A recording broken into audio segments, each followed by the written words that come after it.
Tuhan, seharusnya setiap hari kami tidak perlu khawatir.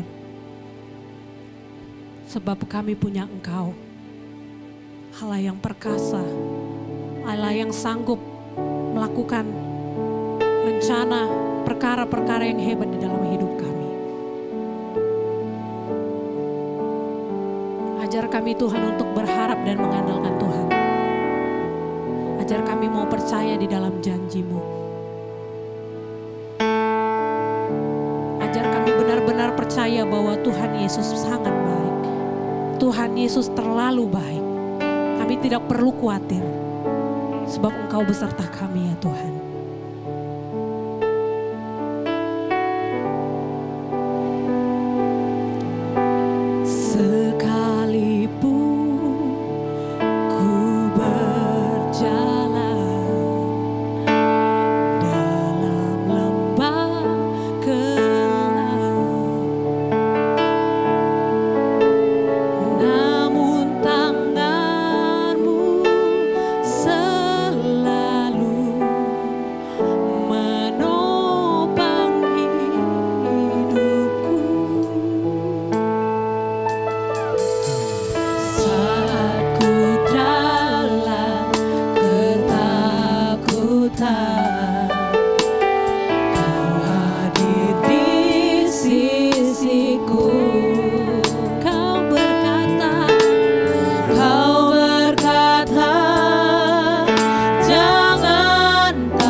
Karena kesetiaan-Mu lah ya Tuhan, yang dijalankan dari kemarin, hari ini, dan sampai seterusnya.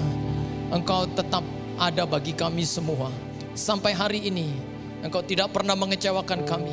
Sampai hari ini, kami tidak pernah kekurangan sesuatu pun yang baik yang datang dari Tuhan. Sampai hari ini, kamilah orang-orang yang terhitung menjadi orang-orang yang kekenyangan segala kebaikan Tuhan yang diberikan atas hidup kami. Kami melihat keluarga kami melihat pekerjaan dan usaha kami melihat semuanya. Sepatutnya lah hari ini kami berkata, terima kasih Tuhan Yesus untuk setiap berkat dan kesetiaan-Mu yang selalu bersama-sama dengan kami. Siang hari ini ya Tuhan, kami tahu surga sedang menaruh perhatian ke tempat ini. Engkau sedang menghadapkan wajah-Mu kepada setiap kami. Dan Engkau akan memberikan kasih karunia lepas kasih karunia. Dalam pemberitaan firman-Mu, Engkau akan mendapatkan kami satu persatu. Sehingga tidak ada satupun siang hari ini yang tidak dijamah Tuhan. Hari ini kami akan mengalami kebangunan rohani di jam ibadah ini. Terpujilah nama-Mu ya Bapa, berfirmanlah. Kami sudah siap untuk mendengarkan Engkau. Di dalam nama Tuhan Yesus Kristus, kami semua yang percaya bersama-sama katakan amin. Puji Tuhan, berikan tepuk tangan yang meriah, silakan duduk. Bapak Ibu Saudara yang terkasih di dalam Tuhan Yesus, Shalom. Salam sejahtera untuk setiap kita yang hadir dalam ibadah ini. Apa kabar Bapak Ibu Saudara? Puasa atau tidak? Ya. Kemarin puasa saya batal karena saya main catur. Ya, saya makan kuda dan makan benteng. Ya, senang bisa berjumpa dengan Bapak Ibu sekalian, orang-orang yang mengasihi Tuhan dengan cara yang terbaik. Siang hari Bapak Ibu ada di sini untuk beribadah kepada Tuhan. Ini bukan hal yang biasa, tapi hal yang luar biasa yang dilakukan oleh orang-orang yang mengasihi Tuhan dengan caranya yang terbaik. Mari kita buka Alkitab kita. Satu ayat saja yang akan kita baca dalam Ibrani pasal 13. Ayatnya yang ke-8, tema khotbah saya adalah God is good all the time. Ibrani pasal 13, ayatnya yang ke-8 saja. Jika sudah ada di layar, mari kita membacakan ayat firman Tuhan ini bersama-sama. Mari jemaat GBI Rahmat Immanuel, 1, 2, 3. Yesus Kristus tetap sama, baik kemarin maupun hari ini dan sampai selama-lamanya. Saya ulang kembali dengan suara yang keras, Yesus Kristus tetap sama, baik kemarin maupun hari ini dan sampai selama-lamanya. Saudara, inilah yang harus menjadi pengakuan kita. Sampai hari ini kita tetap punya Tuhan yang sama. Kita punya Tuhan yang besar. Kita punya Tuhan yang sepanjang saya pelajari dalam Alkitab, Dia bisa terbang, Dia bisa menerobos, bahkan Dia bisa membuktikan jika Dia ada, sesuatu yang besar pasti terjadi. Dan saya terlalu percaya Tuhan yang seperti ini selalu ada dalam hidup kita tiap-tiap hari. Sehingga sepantasnya lah kalau Bapak Ibu melihat hari ini ada bukan karena kuat dan hebat kita. Tapi hari ini ada sebab penyertaannya ajaib dalam hidup kita. Kalau saya belajar statistik dunia, maka statistik dunia mengatakan bahwa setiap 2 detik selalu ada orang yang meninggal. 1, 2, mati. 1, 2, mati. 1, 2, 1, 2, 1, 2, mati. Ya. Lalu siapakah kita yang bisa hidup sampai hari ini melewati detik, melewati menit, melewati hari, melewati minggu, melewati bulan dan sepanjang tahun kita masih ada hari ini bernafas. Bukankah ini adalah merupakan sebuah kebaikan Tuhan yang dilakukannya dari sejak dulu sampai hari ini. Bahkan bukan hanya sampai hari ini, tetapi juga sampai selama-lamanya. Nah, apa yang dikatakan oleh Alkitab tentang Tuhan yang sama yang kita miliki hari ini? Alkitab berkata di dalam Ibrani 13 ayat 8 ini, Yesus Kristus tetap sama baik kemarin. Taruh dalam pikiran kita, Dia ada baik di waktu kita kemarin. Waktu kemarin yang kita sudah jalani, waktu kemarin yang sudah kita tidak ada di sana, Dia sudah ada di sana. Dan Dia baik bagi waktu kita kemarin. Sehingga kalau waktu kemarin ini bicara tentang masa lalu, waktu kemarin ini bicara tentang waktu dulu, siapakah kita dulu? Siapakah kita waktu kemarin? Adakah Bapak Ibu yang mengalami masa lalu yang kelam, masa lalu yang suram, masa lalu yang pahit? Hari ini dengarkan firman Tuhan. Ada Tuhan yang sudah menyelesaikan waktu kita di waktu kemarin. Sehingga orang Kristen tidak boleh tidak maju karena waktu kemarin. Jangan jadi orang Kristen yang kalah dengan masa lalu. Jangan jadi orang Kristen yang tidak bisa maju karena waktu kemarin. Karena Alkitab berkata, masa depan sungguh ada bagi orang-orang yang percaya.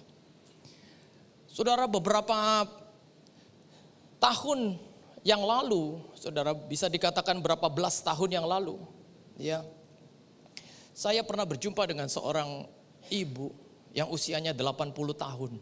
Sudah tua, saudara. Mungkin saya pernah sampaikan dalam khotbah saya juga lupa. Ya. Ibu ini sudah dipanggil Tuhan beberapa tahun yang lalu, sudah begitu lama. Satu kali waktu ketemu ibu ini bercerita kepada saya bahwa dia merasa tidak bisa diampuni dosanya di masa lalunya. Lalu saya tanya, kenapa ibu berpikir seperti itu? Iya Pak Pendeta, karena setiap kali saya datang ke seorang pendeta, lalu saya minta didoakan supaya saya pulih, supaya saya mengalami pengampunan itu dalam diri saya. Setiap kali saya didoakan saya nyaman. Tapi ketika saya pulang, saya tidak bisa tidur lagi. Sepertinya ada suara iblis yang berkata, kamu tidak mungkin bisa diampuni oleh Tuhan. Dosamu terlalu besar, engkau najis. Dan engkau melawan Tuhan pada masa mudamu. Saudara tahu apa yang terjadi? Singkat cerita dia cerita bahwa dulu waktu dia gadis, dia nakal sekali saudara. Ya. Waktu ibu ini gadis, dia pernah menggugurkan kandungan sampai 7 kali menggugurkan kandungannya. Saking nakalnya. Lalu ibu itu setiap kali dia mau tidur, dia tidak pernah bisa diampuni, merasa tidak bisa diampuni dosanya. Tiap kali dia menaruh kepalanya di bantal, dia seperti mendengar ada suara anak-anak kecil yang menangis-nangis di pikirannya, meronta-ronta di hatinya. Sepanjang malam dia berurayan air mata tiap-tiap hari. Dia tidak bisa menikmati masa tidurnya. Lalu akhirnya saya bilang sama ibu ini, Bu, kalau Tuhan sudah mengampuni seseorang, dia tidak akan pernah tidak jadi mengampuni orang tersebut. Sekali kita diampuni, dosa kita beres di tangannya. Sekali kita diampuni, dia tidak pernah berubah untuk tidak jadi mengampunimu. Dia tetap Tuhan yang sama baik, sama besar kasih setianya. Dia Tuhan yang dikatakan kasihnya seluas samudra. Kita punya Tuhan yang seperti ini Bapak Ibu. Sehingga apa dosa-dosa kita di masa lalu, apa yang menjadi kesalahan kita di masa dulu, hari ini dengarkan firman Tuhan. Kita punya Tuhan yang sama, dia menyelesaikan waktu kemarin kita. Sehingga waktu kemarin bukan lagi menjadi saat dimana kita nggak bisa lihat terobosan dalam hidup ini. Biarlah doa saya, Bapak Ibu sekalian tetap melihat tuntunan, tetap melihat terang. Engkau melihat Tuhan di hari ini. Biarlah masa lalu menjadi waktu pembelajaran kita. Untuk kita tambah maju, bukan tambah mundur. Jangan jadi orang Kristen yang karena masa lalu kita akhirnya tidak melihat kebaikan Tuhan di masa hari ini. Saudara belajar tentang seorang yang tidak dikalahkan oleh masa lalunya adalah belajar dari seorang yang bernama Lydia. Di Kisah Para Rasul pasal 16, kisah tentang Lydia dikatakan dia adalah seorang penjual kain ungu dari kota Tiatira. Dia lahir di kota ini. Tahukah saudara apa arti nama Tiatira? Tiatira itu artinya aroma penderitaan, bau kesengsaraan. Jadi inilah arti nama kota Tiatira yang ditinggali dan di mana Lydia ini lahir di kota itu. Saudara dari namanya saja kita bisa tahu seperti apa keadaan orang di daerah itu. Dari namanya saja yang berarti aroma penderitaan dan bau dari kesengsaraan, kita ngerti seperti apa orang yang ada di sana. Rupanya benar, inilah yang dialami oleh Lydia. Dia adalah orang yang lahir dari satu daerah yang disebutkan sebagai tempat penderitaan dan tempat kesengsaraan. Dan Lydia lahir di kota Tiatira itu. Lalu apa yang terjadi saudara? Tuhan membalikkan semua. Ketika Lydia tidak dikalahkan oleh keadaan, ketika dia mulai memperkatakan perkataan-perkataan yang baik untuk hidup dan keadaannya, Tuhan angkat hidup Lydia. Dia naik. Dan Tuhan dorong hidupnya, dia maju. Dan ini yang Tuhan lakukan dan tetap lakukan sampai hari ini untuk orang-orang yang tidak bisa dikalahkan oleh keadaannya.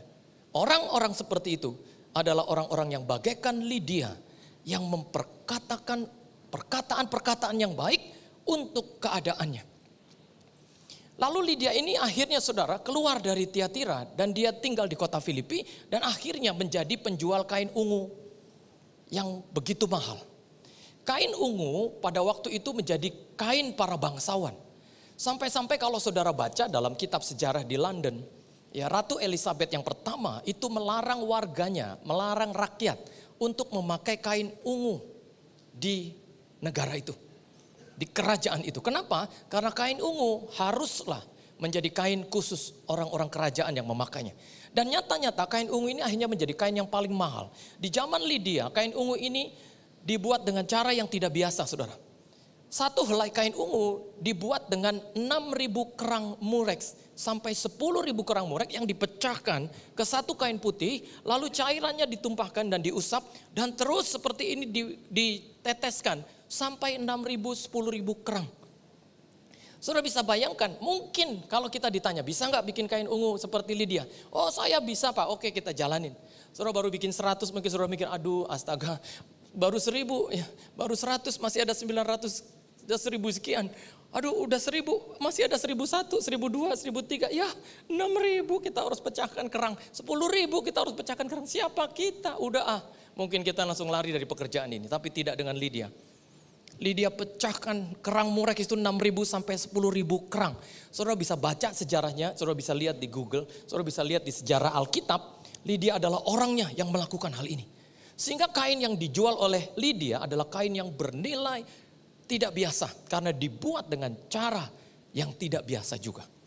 Ya. Saudara bisa bayangkan 600 sampai 10.000 kerang itu mungkin bisa setengah dari tempat ini, saudara. Kalau ditaruh di pojokan itu gunungnya bisa sampai ke tempat saya duduk mungkin sebegini ya. 6.000 sampai 10.000.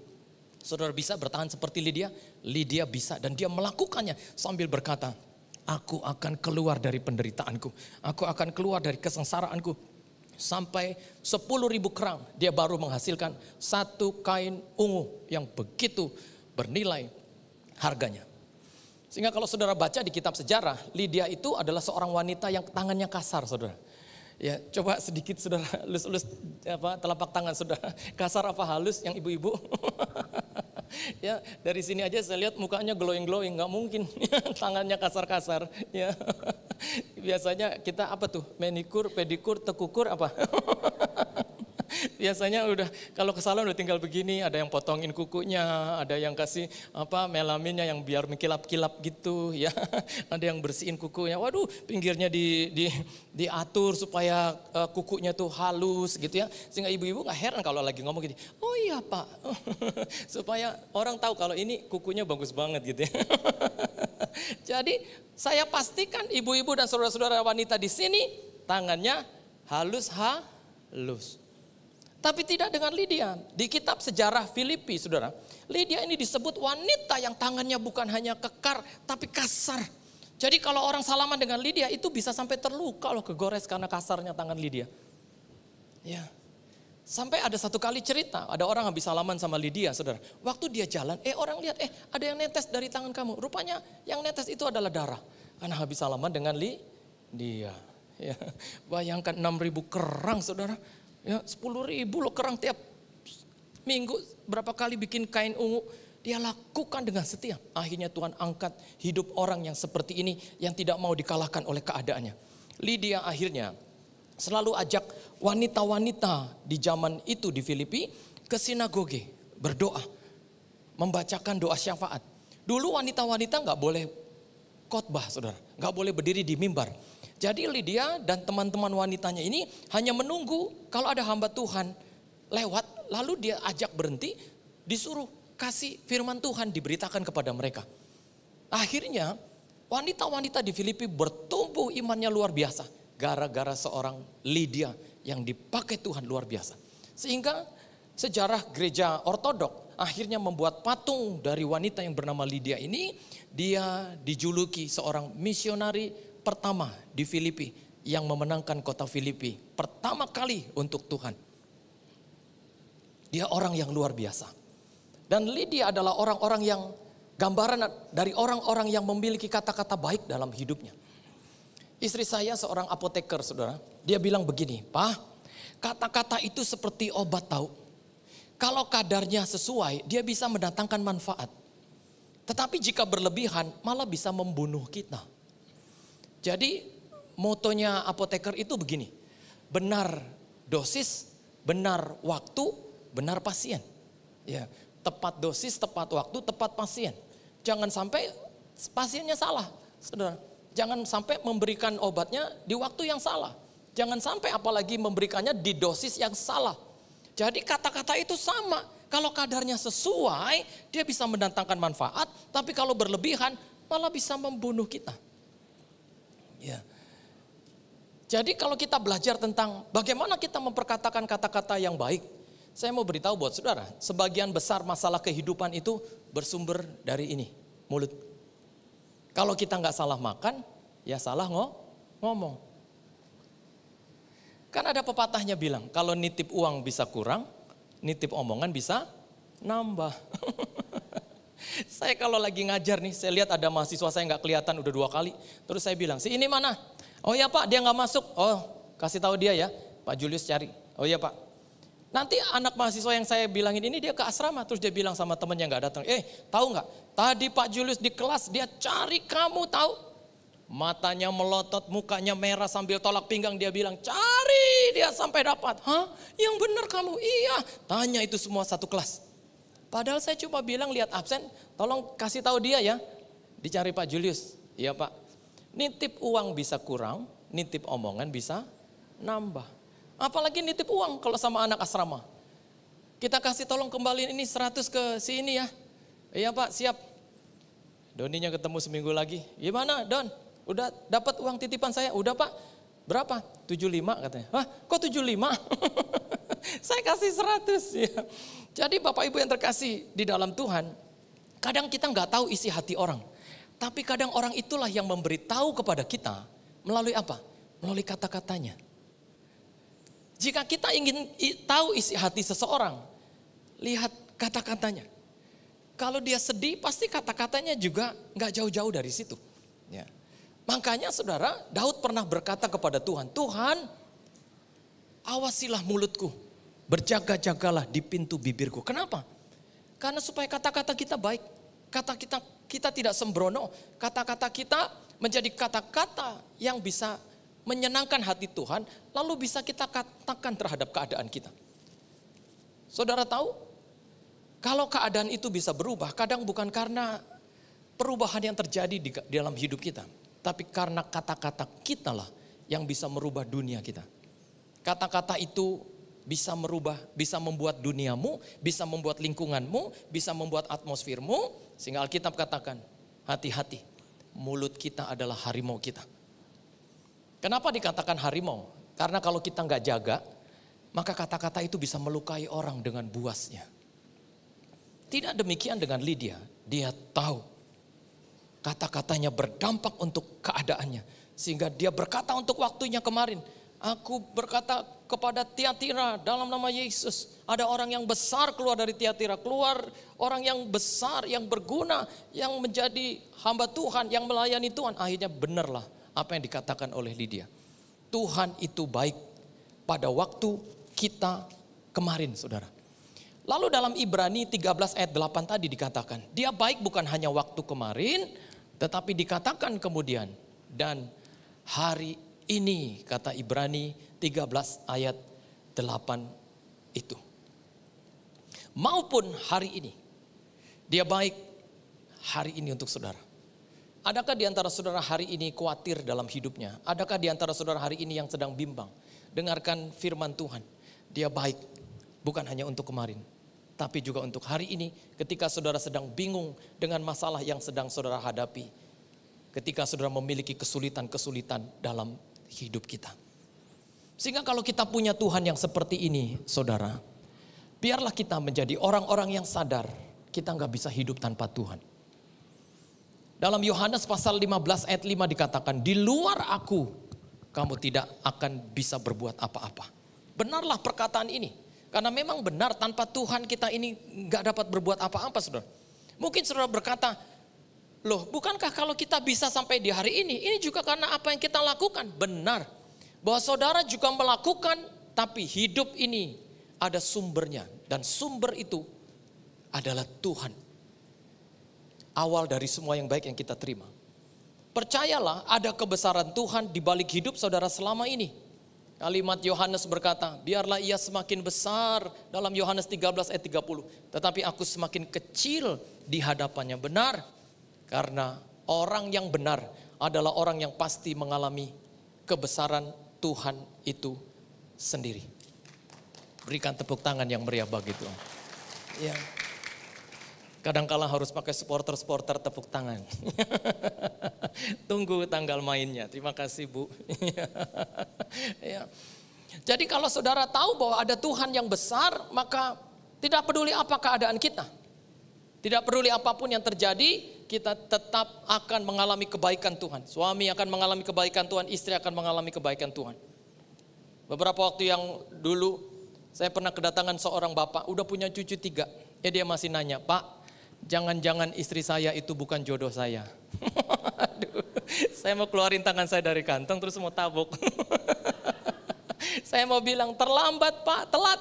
Kalau bilang ibu itu bukan jodoh saya, ini udah punya cucu 3, masih nanya jangan-jangan dia bukan jodohku. Ya, kadangkala ibu-ibu kan masih khawatir juga tuh suaminya sayang atau enggak.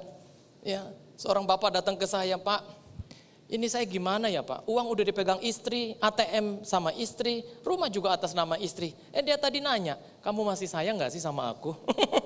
Nah semua udah saya kasih. Ya kan ATM Pak, ATM itu harus di istri. Kenapa? Karena ATM itu singkatannya Anjungan Tunai Maitua. Cuma orang Manado yang tahu itu. Ya, jadi bukan Anjungan Tunai Mandiri, tapi Anjungan Tunai Maitua. Ya. Jadi apa yang perlu kita ragukan? Kita punya Tuhan, Bapak Ibu, baik dalam hidup suami, baik dalam hidup istri. Nah kadang-kala kan suami-suami itu juga kadang kalau jawab juga ya pengen buru-buru gitu ya. Kadang ada istri yang bilang, Pak, saya kalau nanya suami saya itu lagi di mana ya? Udahlah, saya begah aja bawaannya. Loh kenapa Bu? Iya, saya pernah nanya gini, Pak, udah di mana? Kok nggak pulang-pulang? Dijawab, OTW nih mah. Wah saya seneng dong OTW berarti gak lama lagi. Saya tunggu 1 jam, 2 jam, 3 jam. Kok gak datang-datang katanya udah OTW. Saya WhatsApp lagi dong Pak. Mana Pak katanya udah OTW. Kok sampai 3 jam kamu belum nyampe. Dia bales loh Pak. Iya mama OTW. Ojo takon wae. Jadi maksudnya jangan tanya melulu, sabar. Suami juga punya kerjaan. Jadi dia pikir OTW itu on the way, tapi ojo takon wae. Satu kali Pak, suami saya bilang OTW, saya kaget. Dia bilang, ora tau wedi kowe mah. Ya. Jadi hidup itu Bapak Ibu yang terkasih di dalam Tuhan. Kalau kita tahu Tuhan ada di hari ini, tenanglah hati kita. Amin. Siapa di sini yang merasa tenang hatinya karena Tuhan ada di hari ini? Amin. Ya. Nah yang terakhir, dia ada di waktu kapan? Di Ibrani 13 ayat 8. Dia dikatakan demikian. Dan sampai selama-lamanya. Kata dan sampai selama-lamanya ini belum kita lihat. Inilah waktu besok dan seterusnya. Dia bukan hanya di waktu kemarin, dia bukan hanya ada di waktu hari ini, tetapi dia juga ada di waktu besok yang belum Bapak Ibu lihat. Kita belum bisa lihat hari esok. Sehingga banyak orang kalau nggak lihat hari esok apalagi hari Senin. Ya, kita bilang aku nggak suka Senin. Ya, I don't like Monday. Ya, kita nggak ada yang suka hari Senin. Kenapa? Karena kerjaan numpuk. Karena habis libur kayaknya badan tuh dipaksa untuk kerja. Jangan bilang gitu lagi saudara. Di hari besok, hari Senin waktu kerja saudara pertama kali di minggu besok, Tuhan itu juga ada di sana. Seakan-akan dia berdiri di hari besok kita. Lalu dia berkata, sabaslah hambaku yang baik. Nikmatilah kebahagiaan yang Tuhanmu berikan. Kita tinggal masuk saudara ke hari yang sudah Tuhan sediakan bagi kita. Kita masih di sini, tapi Tuhan sudah hadir di besok hari.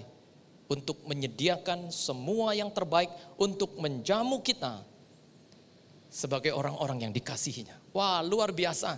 Bapak Ibu harus berikan tepuk tangan yang meriah bagi Tuhan. Haleluya.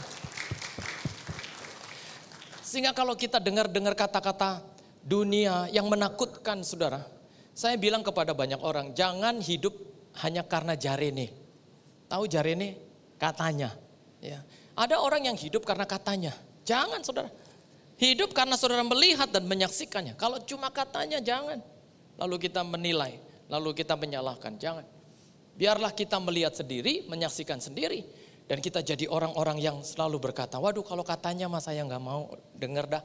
Saya maunya yang asli-asli, yang langsung-langsung. Yang dimana saya bisa ngerti bagaimana berita itu. Ya. Sehingga kadangkala memang benar. Ya, kalau saudara lihat dulu ada lagu ya kalau nggak salah Bob Tutupoli apa yang nyanyi ya, dia bilang memang lidah tak bertulang, ya kan kalau mau dinyanyiin kan gak enak juga ya. Tak terbatas kata-kata, tinggi gunung 1000 janji, orang itu bisa lain di bibir, lain di hati.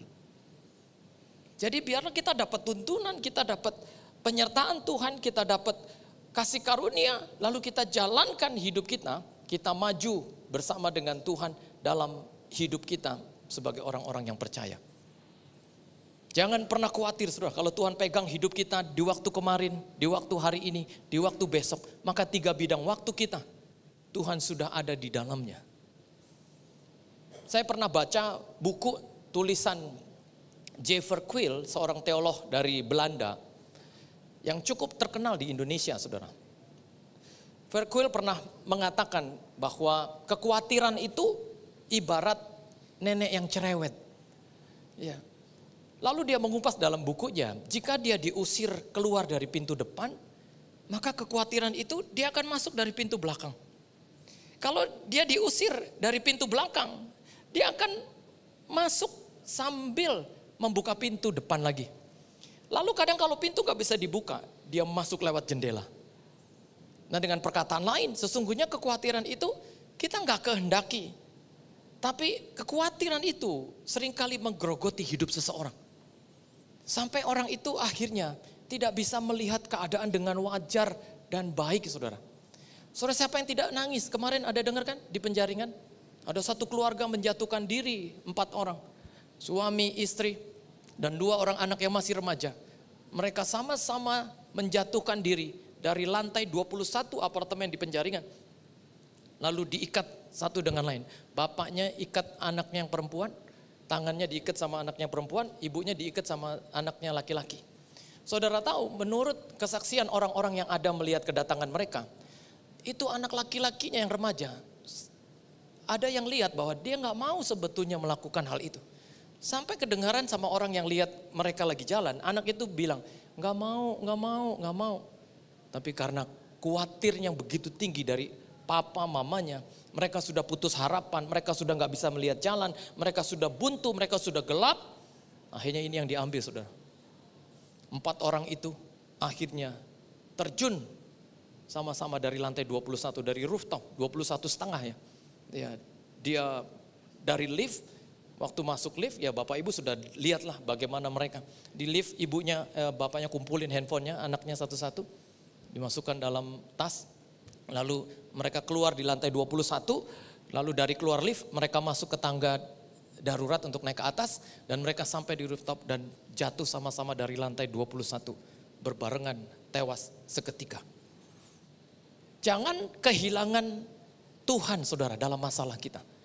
Dia ada di waktu kemarin, hari ini, dan besok. Sampai seterusnya dia ada. Saya pernah kenal seorang ibu saudara, waktu saya ke Bali. Tahun-tahun 90-an, 2000-an kalau gak salah. Saya diundang untuk mendoakan satu showroom di Bali. Ya akhirnya tiket dibeliin, hotel disewain, diajak jalan-jalan. Makan di Jimbaran, lalu pergi ke mall hanya untuk beli celana renang. Terus kita berenang di hotel Ritz-Carlton waktu itu. Hotel Ritz-Carlton waktu itu di tahun-tahun itu adalah hotel yang baru-baru ada di Jakarta, di Indonesia maksudnya. Nah saya diajak nginep di Ritz-Carlton.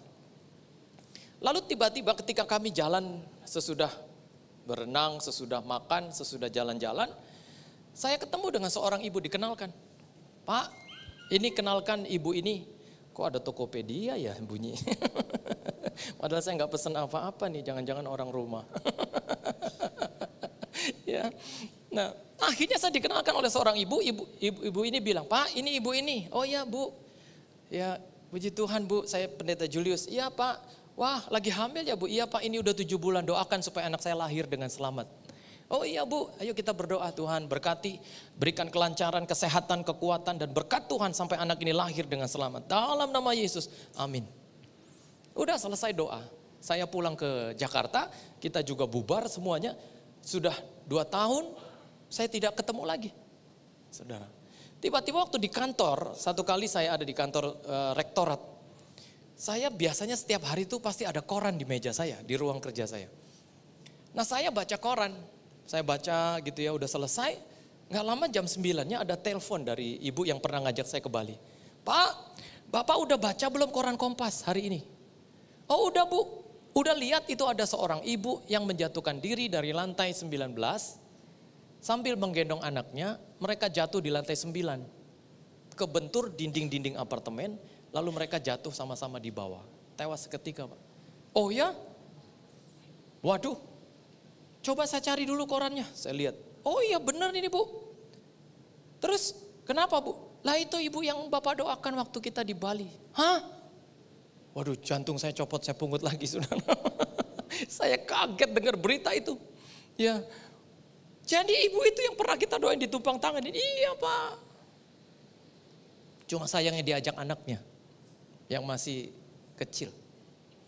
Jadi kalau kita tidak memahami makna ini, Yesus yang tetap ada buat kita kemarin, Yesus yang tetap ada buat kita hari ini, Yesus yang ada buat kita sampai selama-lamanya, maka kadang kalau kita punya masalah, kita rapuh Bapak Ibu. Jangan jadi orang yang putus asa, lalu engkau mengambil keputusan yang tidak baik. Biarlah kita menjadi orang-orang yang menceritakan, ada Tuhan yang besar dalam hidup kita. Dan saya percaya orang itu hari ini ada di sini. Jemaat GBI Rahmat Immanuel adalah orangnya. Berikan tepuk tangan yang meriah bagi Tuhan. Ya. Jadi jangan pernah berhenti mengasihi Tuhan Bapak Ibu. Biarpun ibu-ibu sering telan janji-janji manis dari bapak-bapak ya, maju terus ya. Kemarin ada ibu-ibu yang bilang, "Pak, lidahnya suami saya itu Pak, manis kayak takjil." Oh ya? Emang kenapa takjil? Manis Pak, itu kolak. Kolak apa tuh, biji salak, kolak apa, kolak pisang gitu ya, manis banget Pak. Nah itu, ini saya, suami saya. Ya Bu, ya makanya ya ibu-ibu tuh sering kadang sakit diabetes bukan karena kebanyakan gula. Tapi karena kadang suka nelen janji-janji manis suaminya. Makanya kadang-kala diabetesnya cepat. Tapi saya percaya Bapak Ibu, kalau ada Tuhan dalam hidup kita, maka Tuhan itu terlalu besar untuk dipahami. Dia Tuhan yang berkata kepada kita, you are what you say, you are what you think, you are what you eat. Kamu jadi apa yang kamu katakan, kamu jadi apa yang kamu pikirkan, kamu jadi apa yang kamu makan. Ya, 3 hal ini saja saudara. Jadi kalau kita jadi orang-orang yang belajar tentang Tuhan dalam hidup kita, maka kita sedang belajar tentang ada Tuhan dalam hidup ini yang tidak pernah berubah. Dia tidak pernah tidak jadi setia. Dia tidak pernah tidak jadi baik untuk saudara. Dia tetap mengaruniakan semua yang baik di waktu kemarin, di waktu hari ini, dan sampai selama-lamanya. Ya, bukankah ini adalah firman Tuhan? Dan saya terlalu percaya Dia Tuhan yang tidak pernah berubah. Yesus Kristus tetap sama. Baik kemarin maupun hari ini dan sampai selama-lamanya. Berikan tepuk tangan yang meriah bagi Tuhan. Mari kita datang kepada Tuhan. Ambil sikap doa. Kita nyanyi sama-sama. Hari ini kita mau bilang, kebaikan-Mu ya Tuhan yang selalu ada untuk kami semua. Ya. Saudara, lagu ini bahasa Inggrisnya tuh Goodness of God. Tapi kita nyanyi lagu Indonesianya. Ya. Judulnya Kebaikan-Mu Tuhan.